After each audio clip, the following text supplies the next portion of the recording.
DNA daily NEET એનાલિસિસની અંદર આગામી જે નીટની પરીક્ષા હશે એની અંદર જે પૂછાઈ શકે અને એવી બાબતો કે જે વિદ્યાર્થી મિત્રો તમારે ભૂલવાની નથી એ આપણે અહીંયા જોઈએ છીએ. તો પોરિન્સનો જે એમસીક્યુ છે એ ઘણા વર્ષ પહેલાં પૂછાયેલો છે. તો આ પોરિન્સનો એમસીક્યુ અહીંયા પૂછાઈ શકતો હોય છે કે પોરિન્સ એ એક પ્રકારના પ્રોટીન કે રંજક દ્રવ્ય કણ કણાભસૂત્ર અને બેક્ટેરિયાના બાહ્ય પટલમાં મોટા કદના છિદ્રનું નિર્માણ કરે છે. હવે અહીંયા તમારે કન્ફ્યુઝન નથી થવાનું. મોટા છિદ્રોનું તો નિર્માણ કર્યું, પરંતુ નાના કદના પ્રોટીન જેટલા અણુઓને પસાર થવા દે, મોટા પ્રોટીનને પસાર થવા દેશે નહીં. એ જ રીતે એક્વાપોરિન્સનો જે એમસીક્યુ છે એ એક્વાપોરિન્સનો એમસીક્યુ કોઈ પણ વાર પરીક્ષાની અંદર પૂછાયું નથી. તો આ પૂછાઈ શકે છે કે જલમાર્ગ જે આવેલું છે, જલમાર્ગ 8 પ્રકારના વિવિધ એક્વાપોરિન્સનું બનેલું હોય છે. અને આકૃતિ પણ તમારે યાદ રાખવાની છે, યુનિપોર્ટ, એન્ટીપોર્ટ અને સિમ્પોર્ટ, એ તમને ખ્યાલ છે. આગળ આપણે વાત કરીએ તો આ વહનની જે તુલના છે એની અંદરથી એમસીક્યુ પૂછાતા હોય છે. તો આ ટેબલ યાદ રાખશો એટલે 3 પ્રકારનું વહનની તમારે કમ્પેરિઝન અહીંયા થઈ જવાની છે. બીજું ખાસ આશ્રુતિના પણ જે એમસીક્યુ પૂછાયેલા છે એની અંદરથી જો એમસીક્યુ પૂછાઈ શકે, વનસ્પતિ કોષ આપણને ખબર છે કે મોટી રસધાની આવેલી છે. તો ધાની રસ એ કોષ રસની દ્રાવ્ય ક્ષમતામાં મહત્વની ભૂમિકા ભજવે છે. અને કોઈપણ દ્રવ્યને કોષની અંદર અને બહાર જવું છે એની જે ગતિ નક્કી થવાની છે એમાં કોષરસ પટલ તો ભાગ ભજવવાનો, બધા તમે કોષરસ પટલ યાદ રાખશો, પરંતુ સાથે સાથે રસધાની પટલ પણ આ બંને એક સાથે કોષની અંદર અને બહાર આવતા અણુઓની ગતિનું નિર્ધારણ કરતા હોય છે. તો આ બાબત અહીંયા તમારે ભૂલવાની છે નહીં. એ જ રીતે બીજી બાબત, આશ્રુતિ દાબમાં ઉપયોગી દબાણ ધનાત્મક હોય છે, જ્યારે આશ્રુતિ ક્ષમતા જે આવેલી હોય એ ઋણાત્મક હોય છે. એ જ રીતે રસ સંકોચનની અંદરથી ખરા ખોટા વિધાનનો એમસીક્યુ અહીંયા પૂછાય.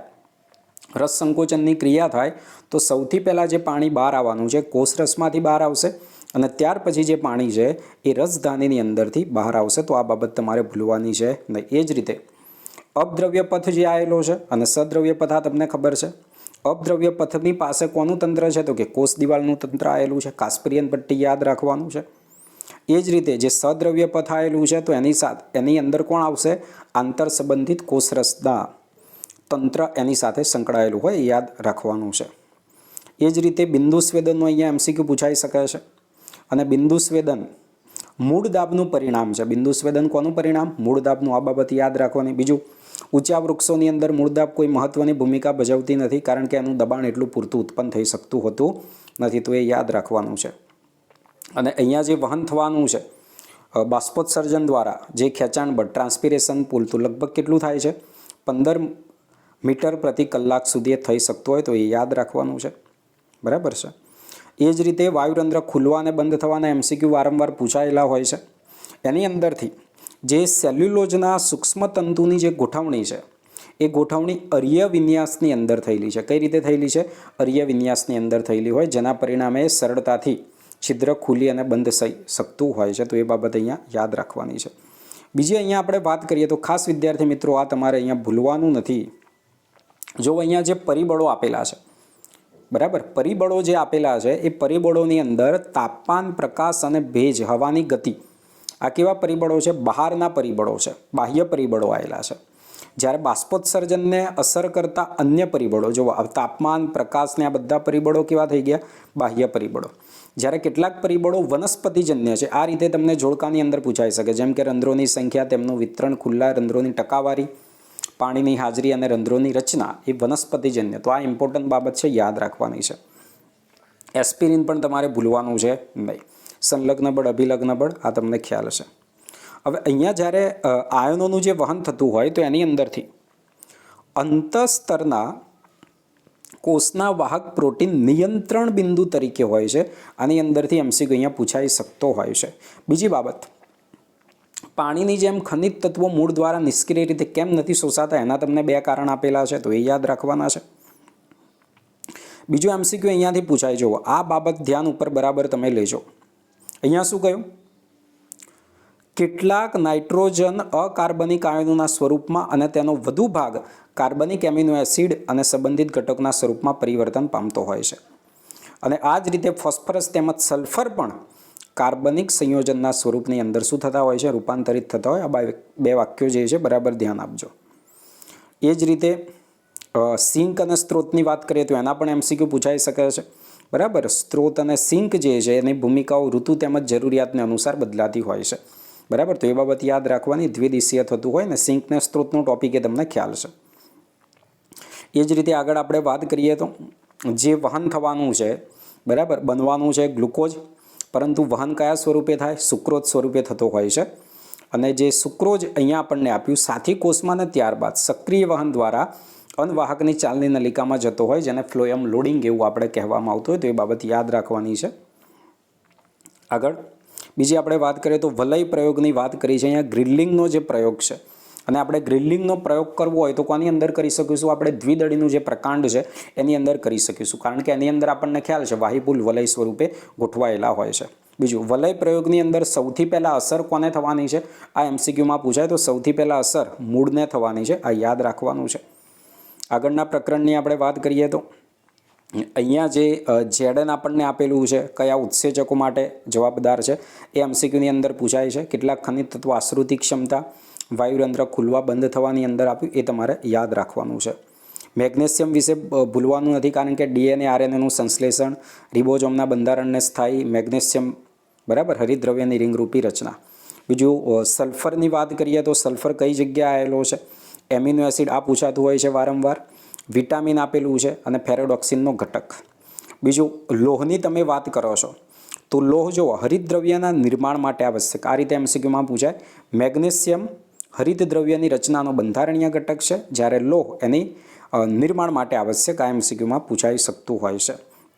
મેંગેનીઝની તમે વાત કરો તો પ્રકાશ સંશ્લેષણ દરમિયાન પાણીનું વિભાજન થાય, MnCl અને Ca જોઈશે. બીજું, ઝિંક તમને ઓક્સિનની અંદર આપ્યું, બરાબર, અને કાર્બોક્સાઇલેજ માટે આપી. કોપરમાં ક્યુપ્રિક આયન તમારે ભૂલવાનું નથી. અને બોરોન જે આવેલું છે આ પરાગરજનું અંકુરણ અને ખોરાકનું જે વહન થતું હોય, પટલની પ્રવેશીલતા જાળવવામાં પણ એ મદદરૂપ થતું હોય, કોષનું વિભેદન ને બધા માટે. તો આ બાબત યાદ રાખવાની છે. ચલો આગળ બીજા વાત કરીએ તો જે પણ તત્વો વહનશીલ અને અવહનશીલ તત્વો છે એની ઉણપીય ચિહ્નો કોની અંદર પ્રથમ જોવા મળે તમારે યાદ રાખવાનું છે. જેમ કે નાઇટ્રોજન, પોટેશિયમ અને મેગ્નેશિયમ, ઉણપના લક્ષણો સૌ પ્રથમ કઈ જોવા મળે છે? જીર્ણ પામેલા પર્ણમાં, કારણ કે વહનશીલ છે. કેવા છે? વહનશીલ. અને જે તત્વો અવહનશીલ આવેલા હોય, બરાબર, એ અવહનશીલના લક્ષણો પહેલાં આપણને કઈ જોવા મળશે? તરુણ પેશીમાં જોવા મળે. યાદ રાખવાનું છે. બીજા અહીંયા જે પણ શબ્દો આપ્યા, ક્લોરોસિસ એટલે શું, નેક્રોસિસ એટલે શું, તમારે યાદ રાખવાનું છે. બરાબર.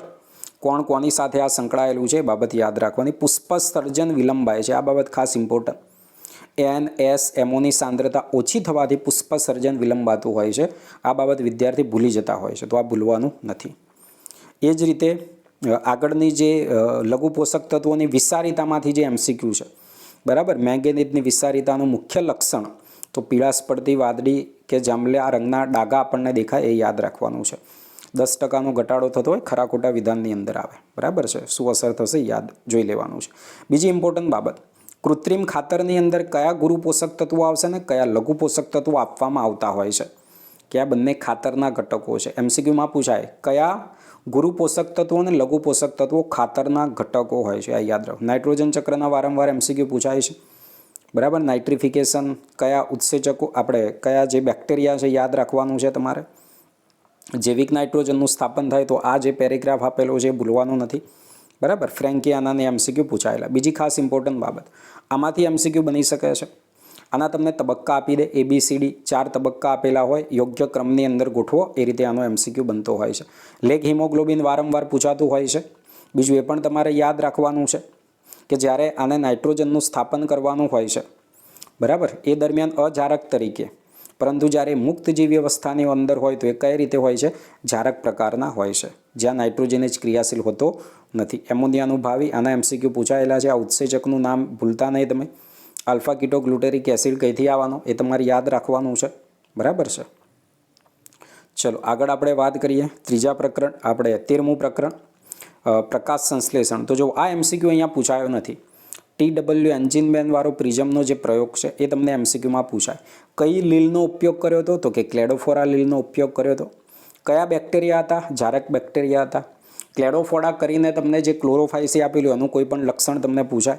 બીજું, આ બેક્ટેરિયા કયા રંગમાં? વાદળી અને લાલ પ્રકાશમાં એકત્રિત થયા હતા, તો આ બાબત ભૂલવાની તમારે છે નહીં, બરાબર. બીજું, બેક્ટેરિયા પ્રકાશ સંશ્લેષણ કરે છે પરંતુ ઓક્સિજન ઉત્પન્ન થતો નથી.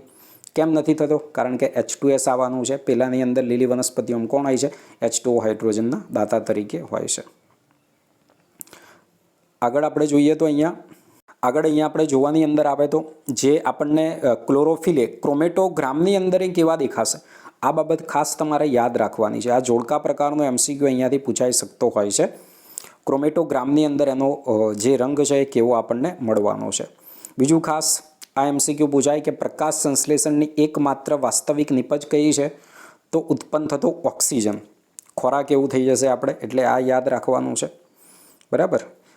બીજું અહીંયા જે તમને આપેલું છે ચક્રીય અને અચક્રીય ફોટોફોસ્ફોરાયલેશનનો મુદ્દો જે આપેલો હોય છે, ગ્રેનાના પટલ કે ગ્રેનાના પટલોમાં PS1 તેમજ PS2 બંને હોય. જ્યારે અત્યારેની જગ્યાએ જ્યારે સ્ટ્રોમા લેમિનાના પટલોમાં એટલે કે આંતરગ્રેનમ પટલમાં PS2 તેમજ NADP રિડક્ટેજ ઉત્સેચક આવેલા હોતા નથી. આ વાક્ય ખાસ ઇમ્પોર્ટન્ટ છે.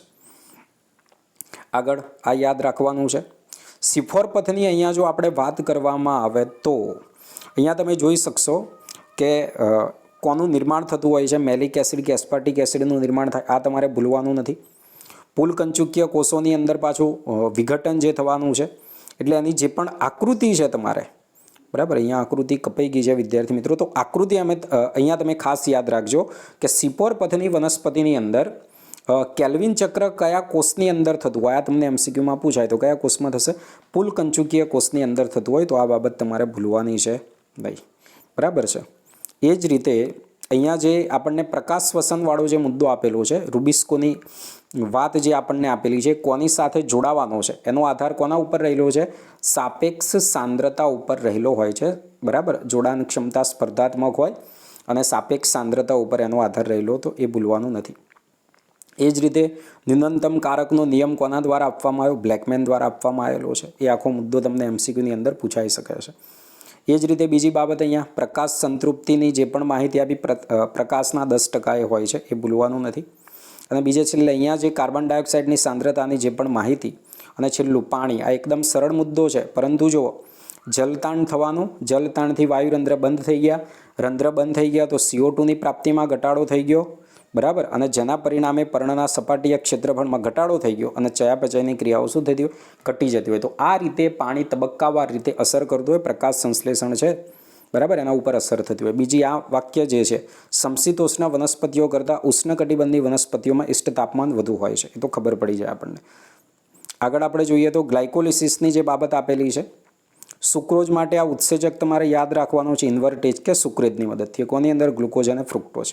અને બીજું ગ્લુકોઝ તેમજ ફ્રુક્ટોઝ એ બંને માટેનો કયો ઉત્સેચક છે? હેક્ઝોકાઇનેજ ઉત્સેચક આવેલો છે. ફોસ્ફોરાયલેશન થવાનું છે. ગ્લુકોઝ 6 ફોસ્ફેટ એ બનાવે છે. 10 તબક્કા પ્રક્રિયાઓમાંથી પસાર થશે, એ ભૂલવાનું નથી. બીજી એ જ રીતે અહીંયા જે બાબત આપેલી છે, આ બાબત ભૂલવાની નથી. ગ્લુકોઝમાં રહેલ 60%થી ઓછી ઉર્જા મુક્ત થતી હોય છે અને આલ્કોહોલનું પ્રમાણ 13% કે તેનાથી વધારે હોય ત્યારે ઈસ્ટ માટે વિષાક્તન બનતું હોય છે અને તેનું મૃત્યુ થઈ જતું હોય. તો આ બાબત યાદ રાખવાની. ખરા ખોટા વિધાનની અંદર આવી શકતી હોય છે. સમીકરણ યાદ રાખવાનું, કયો ઉત્સેચક છે, કયા ખનિજ તત્વની જરૂરિયાત પડવાની છે, એ તમારે અહીંયા યાદ રાખવાનું છે. એ જ રીતે અહીંયા આખું જે ETS તમને આપેલું છે છેલ્લે, એની અંદર તમે જુઓ FES ધરાવતા કોણ કોણ છે તમારે યાદ રાખવાનું. અહીંયા જોઈ શકો તમે FES આવવાનું છે. સંકુલ 1 કોણ છે? સંકુલ 2 કોણ છે? સંકુલ 3 કોણ છે? બરાબર. આ યાદ રાખવાનું. જોડકા પ્રકારના MCQની અંદર અહીંયા પૂછાઈ શકતું હોય છે. કોણ કેટલા કોપર કેન્દ્ર ધરાવે છે?